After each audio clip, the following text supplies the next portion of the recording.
ইন্ডিয়ানদের আসল মন মাইন্ড, ইন্ডিয়াদের মনুষ্যত্ব বিবেক বুঝতে পারছেন তো? এটাই হচ্ছে ইন্ডিয়া। ইন্ডিয়াদের বাঙালিরা কিলিগা দেখতে পারে না, বা বাংলাদেশি ফ্লোফাইন ইন্ডিয়ার সাথে যে কোনো দলের খেলা হইলে ইন্ডিয়া হাইরা গেলে এত খুশি হয় কিলিগা এলিগা। মোস্তাফিজের 9 কোটি দিয়ে কিনছোস, ভালো কথা, খেলাইবি না কিলিগা? যদি খেলাইতেই না তাহলে নিলামে আমাকে বাংলাদেশি প্লেয়ার করে তো উড়ানোর দরকার নাই।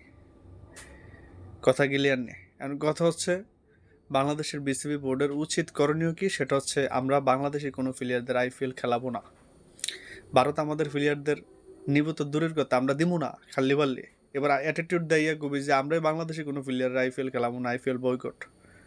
ইজ্জত অ্যাটিটিউড দূরে রাখতে শিখ, বিসিবি বোর্ডারে বলতে আছি। আর আমি কিছু ভারতের দালাল করে বলতে আছি, ভারতের চরিত্র, ভারতের বিবেক আমাদেরকে নিয়ে কি চিন্তা করে একটু হইলে তো বুঝতে পারছেন না? ভারত মূলত এই ধরনের ক্যারেক্টার, এটাই তাদের আসল চরিত্র। ঠিক আছে, সবাই ভালো থাকবেন। গুড নাইট, আল্লাহ হাফেজ।